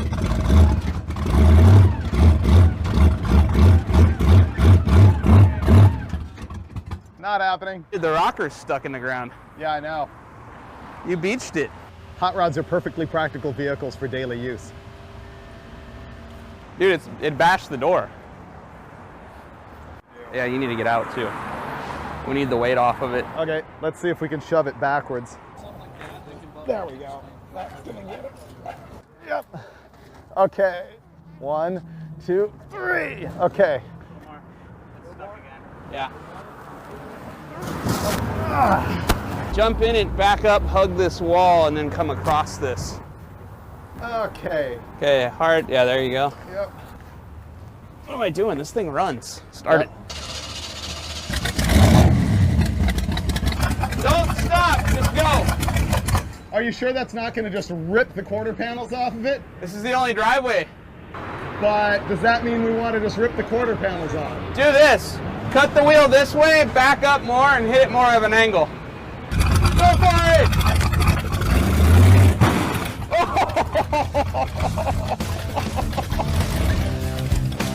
Sailor Jerry will probably never loan us their car again. Whoops! You'll know when I leave, the door's not gonna fly open. Love the Lambo.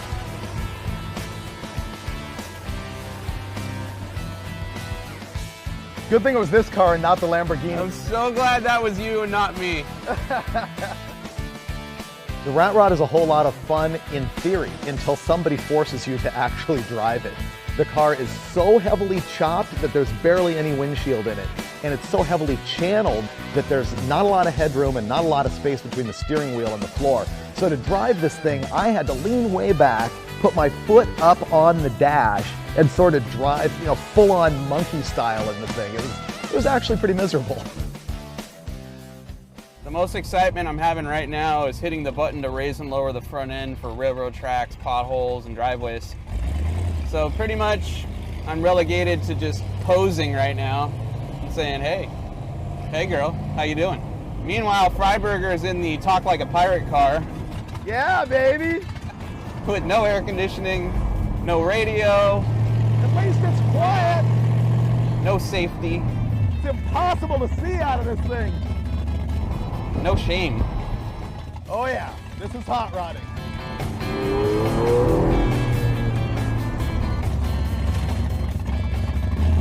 Yeah, I could drive this every day. I'd be all right with that.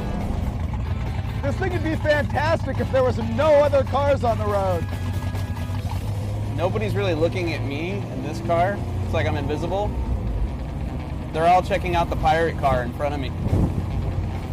Model A is kind of popular right now. I think because people are worried about running into it and needing a tetanus shot afterwards. Ah yes, it is better to look good than to feel good. And I look good. Turn signal lever's kind of in a weird spot here because of the paddle shifters. Notice the hand signal? Yeah, there's no turn signals. I don't even know if I remember what those are. Corvette guy digs me. Oh, the old broads like the Sailor Jerry car. Check it out. See? Old people dig it. Nobody gives a shit about the Lamborghini. Hey Mike, you know why David is driving so slow? David is driving so slow because if he drove any faster, he'd kill himself. There is no speedometer, the brakes only sort of work. He can't see anything. Yeah, just get used to this. It's gonna be like this the whole trip.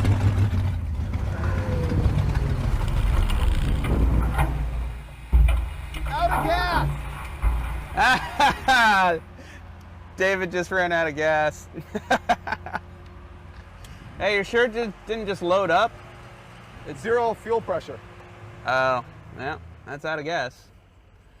So I need to go get gas in a Lamborghini? Yeah, go just throw a 5-gallon jug in there. No one will know. Yeah, nobody will care if I spill any on the leather. It's not bothering me right now. All right. What good is a $6,000 rental that you can't go get gas in? That's a good point. Be somebody. I'll be back. I win the chick attention thing so far. Oh, dude. Totally. You had some senior citizen blue hairs back there that were literally ready to rip their jogging suits off for you. Now, where do you find gas in Hermosa Beach?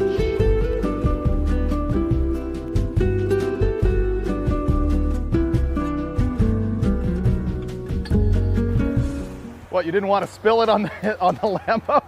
California gas can. Ah, get stuck in the driveway, run out of gas.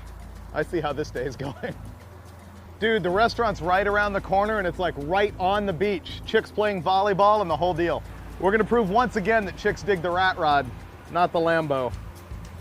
Beautiful downtown Hermosa Beach, California, where people have no idea what they're looking at with this car. A big part of what we're doing here is really figuring out which one of these cars is a better attention whore. And we went down to the beach first thing, and I gotta say, chicks check out the Rat Rod and dudes check out the Lamborghini. Inverted of what you would think. So far, I completely win the chick contest. I'm serious. Dude, let me tell you something.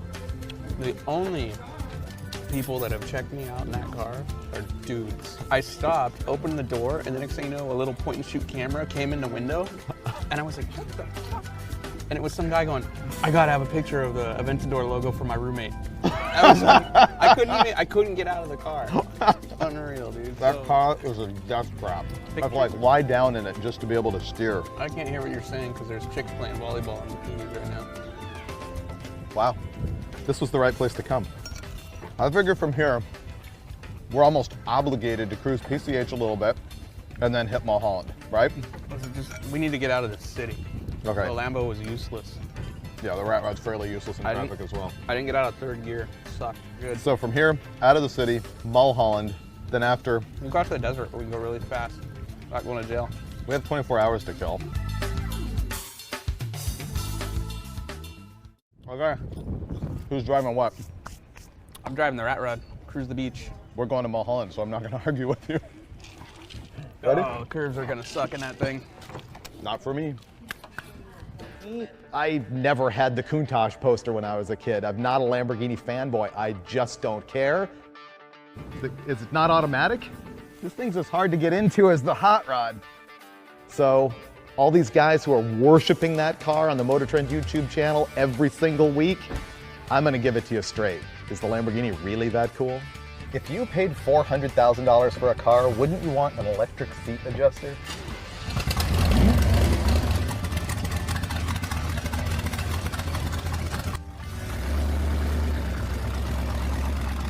The Rat Rod is a total freak show. Difficult to drive, but badass nonetheless. This thing is a naturally aspirated V12, 6.5 liters, 691 horsepower, and I truly appreciate the 8,500 RPM red line. Can you hear that thumping? This thing does not drive that much differently than the Hot Rod. I wonder if it'll downshift. Yes, it will. Okay, yeah, it's peppy. Ha-ha! I feel like Carlos Lago right now.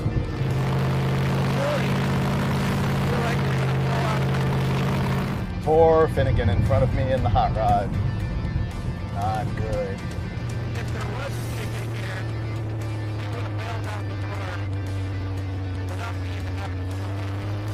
So I was driving the Sailor Jerry car, and our goal was to get both cars up to Mulholland Drive and drive around the curves. We get stuck in typical LA traffic. About 5 miles into literally crawling, I watched the temp gauge just go 220, 230, 240.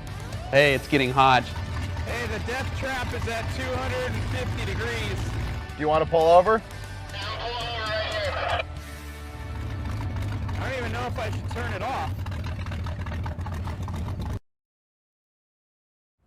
Hey, that thing will overheat in traffic, by the way. Yeah, not my car.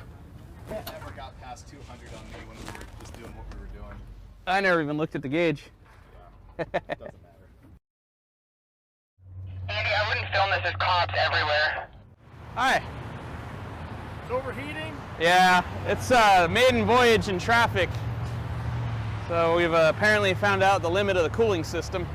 Is it all right if we sit here for a few minutes, let it cool off, and then get it out of the way? Okay. I know we shouldn't be, but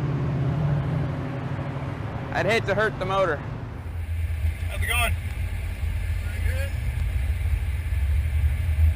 Weird. We rented it. I've never been in one before. It's strange. I have one every day.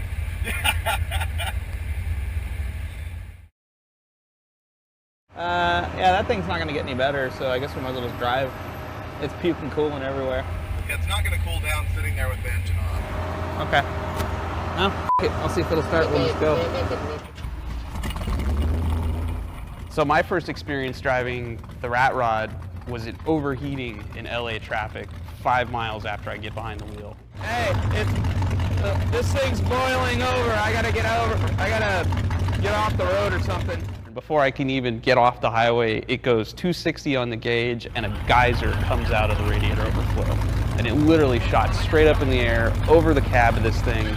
It's got a canvas top on it that wasn't on there, and I was literally leaning over thinking, I'm getting burned right here. It's going through the roof. Holy shit. So on Roadkill, we're on a loose schedule. Yeah, remember that thing we said we were gonna do about going to Mulholland and hauling butt around curves? That's not happening because this thing overheated. California has this bitchin' program with guys in trucks that just drive around and help stranded motorists, and so that guy pulled over, gave us a bunch of water, cooled it off, and we hit the road again maybe a half hour later. And after that, it was fine. As long as that car is moving, you're good to go. You get stuck in traffic, you're getting scalded probably. The overheating blew our plans to go blast around Mulholland, and the thing we've got to do now is get out to the desert, because what we're really doing with these two cars is shooting a really important cover for an all-new issue of Hot Rod Magazine, and we've got to meet the photographer out there. And with any luck, we'll get there early enough where we can beat the hell out of these things on the open road. You want to hop in? See, the beauty of this is it's not my Lamborghini, so we can do this. It doesn't sound good till you get, there you go, $7 grand. When we stopped out in the middle of the desert, we met this young couple, and once again, the guy loved the Lambo. The chick really, really liked the Hot Rod. What do you think of the Model A? I like it way better. You want to sit in? Yeah, sure. Go ahead and turn the key. Almost every woman we've run into wants to go for a ride in the Model A. What do you think? I like it. I want to keep it. Okay, desert road hijinks. Yes. Rochambeau. For what, the cars? Yep. All right. Ready? So I pick what? Let me guess. The one that doesn't hurt your ass to drive. Bingo! Shit. All right. About to go drag racing in a car that you really can't see more than 10 feet in front of. Not one of my brightest moves. But at least I'll look cool.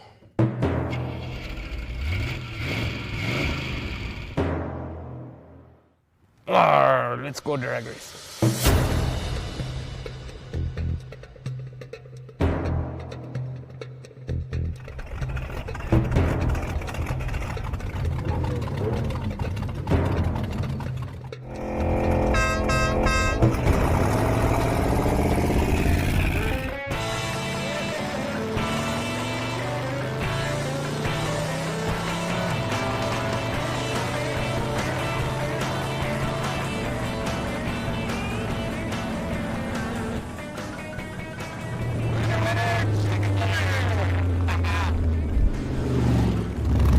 How do you install an automatic Lamborghini? I don't know. The Lamborghini has what they call thrust mode, which is essentially launch control, drag race style launch control. And I tried to activate it, but it seems if you hold the thing up on the rev limiter long enough while you're trying to launch, that it eventually backs down, or I lifted and engaged the automatic clutch. I don't know. I beat Freiburger driving the rat rod the first race. Second race, he kicked the crap out of me once he figured out how to drive the car. The thrust mode's actually kind of cool.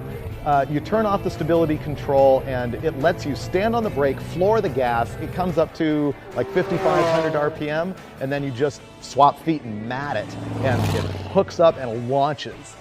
It doesn't launch that hard. To me, it's not $400,000 fast at all. Is it the best day at work ever? This is probably the best one. So after we were done messing around out in the desert, we had to wait till dusk, and we went straight into our Hot Rod Magazine cover shoot.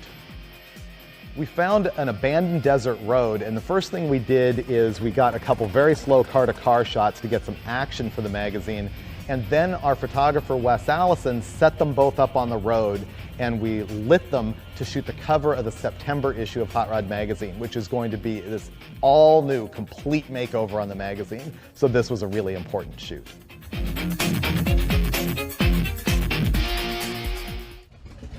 It doesn't seem like it, but it's really hard work fooling around with really great cars, and so done with the photo shoot, time to go eat some food. I'll hold it out here so I don't spill it. Oh, apparently we can't drink in the Lambo. We signed a contract. That's right. We can't afford to fail that contract. I will say this, I'm not a Lambo guy, but I'm definitely a V12 guy now. How's that? 8,500 RPM, nothing sounds like that thing. Badass. It's like playing a video game. You're in 7th gear and tap, tap, tap, you're in 2nd gear and it doesn't care and it doesn't whine about it. That's totally the best part of the car is the 70 mile an hour quadruple downshift and $8 grand. Yeah. Yeah. That's really its only redeeming value because chicks seem to like this better than that. I feel hotter. Most people say that they would take this home instead of that. You have to admit it. Yeah, those people have never gone for a ride in it. It doesn't stop. It doesn't go. This is literally a compound fracture waiting to happen. Oh, this is a death trap. Just There's no argument there, legs but it's broken, shit dangling off. So, what now? We need to go somewhere. We've got like 8 hours left. We're paying $5 a minute on the Lamborghini and we're hanging out in this pile. Yeah, that was 25 bucks right there. Yeah. I'm getting out of here.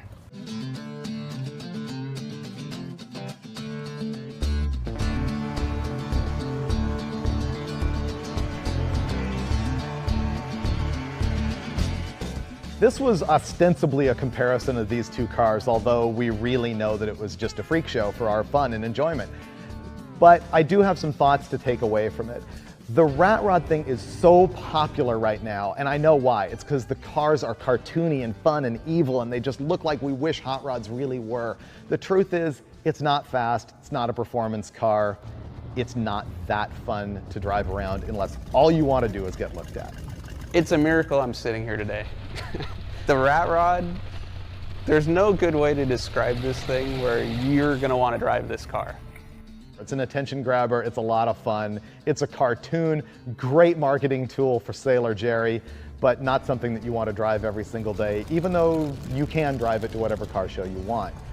The Lamborghini, I just don't see it. Finnegan thinks that the car is brutally fast. If you're a real hot rodder, you're probably not gonna say you like a Lamborghini, but if you ever got the chance to be tossed the keys to one, you can't lie, it's amazing. It does have some value on the freeway when you're cruising along in 6th or 7th and you downshift to like 2nd and stand on it. The V12 screams like a banshee, and that is pretty cool. To me, that's the best feature of the car, is being able to just shriek it to 8,500 RPM. But you know what? It's just as hard to get in and out of the Lamborghini as it is the rat rod. The scissor doors are just annoying. And you need know how to run a Hewlett-Packard computer to function the center console. Way too many switches and gadgets on it. It's not that comfortable, it's not that fast.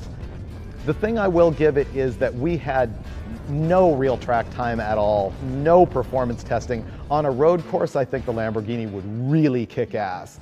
The all-wheel drive's unbeatable, but that's just not our skill set. We were looking at this more from a regular muscle car guy point of view.